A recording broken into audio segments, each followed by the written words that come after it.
আজকে আপনাদের একটু ইন্টারন্যাশনাল মার্কেটটা ঘুরে নিয়ে আসি, বুঝছেন? তো পলিটিক্যালি এশিয়ার সবচেয়ে স্ট্রং ফিগার কে? অনেকে হয়তো আমারা বলবেন যে শি জিনপিং সুপার পাওয়ার, তারপর হয়তো বা ভ্লাদিমির পুতিন, বা অনেকে নরেন্দ্র মোদীর নামও বলতে পারেন।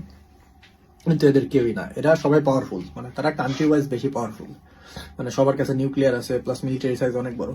কিন্তু পলিটিক্যালি সবচেয়ে স্ট্রং ফিগার আমার মতো একজন ডিফারেন্ট ব্যক্তি।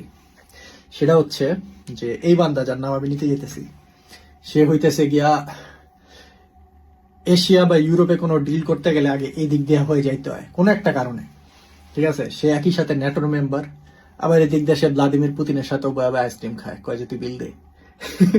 বুঝছেন? সব জায়গায় অস্ত্র ডিল মিল হয়, ওই কোন না কোনো চিপায় থাকে ওই, বুঝছেন? তারপর তার বিরুদ্ধে একটা কু হয়েছিল, ওই খালি প্লেন একটা নামছে, নামার লগে লগে কুমু সব উড়ে গেছে, মিলিটারি কু, বুঝেন? প্রায় নগদে নামার সাথে সাথে 8,000 না 20,000, আমি নাম্বারটা ভুলে গেছি, একসাথে রিজাইন মারছে, মানে সবগুলার একসাথে ফায়ার করছে সরকারি কর্মকর্তা। তো সেও পাওয়ারে বেশ মোটামুটি অনেক দিন যাবত।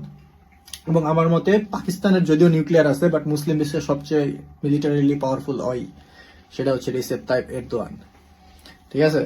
সব চিপায় দেখবেন এরদোগান আছে, সবার লগে ভালো সম্পর্ক, আর কোনো বিজনেস ডিল টিল মিল যেই করবেন সব জায়গায় দেখবেন এরদোগান আছেই, ঠিক আছে? হইতেছে মনে করেন তরকারি আলুর মতো, সব জায়গায় আছে, এবং সব জায়গায় মানা যায় কেমনে জানি, ঠিক আছে? তো এত কথা বলার কারণ হচ্ছে আজকে মেসুট ওজিল আসছিল ঢাকা ইউনিভার্সিটিতে, কি জানি একটা উদ্বোধন করতে, না কি জানি কি এক কারণে জানি মেসুট ওজিল আসছিল, হাইলাইট ওই জায়গায় সবার, ঠিক আছে? কিন্তু মেসুট ওজিল কে নিয়ে আসছে এটা কি জানেন আপনারা? বিলাল এরদোয়ান, রিসেপ তাইপ এরদোয়ানের পোলা।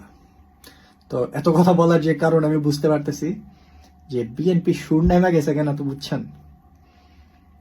কারণ হচ্ছে এই ডাক সুর এক জিনিস, সরি লাইট চলে গেছিল, ডাক সুর এক জিনিস ইনভেন্ট করতে এরদোয়ানের পোলারে লয়ে আইছে, মানে সিগন্যাল ক্লিয়ার, তোমরা যে জুলাই সনদ টনদ মারবা না, তার জন্য অলরেডি ওরা ইন্টারন্যাশনালি রেডি করে বসে আছে।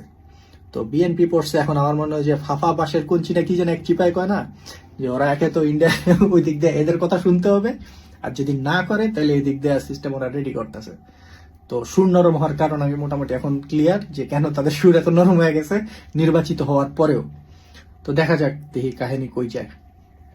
বাট আমার কাছে ইয়া লাগছে যে এই ডাক সুরা কিয়া উদ্বোধন করতে বিলাল এরদোয়ান লয়ে আইছে, তো কাহিনীটা একটু রহস্যজনক না?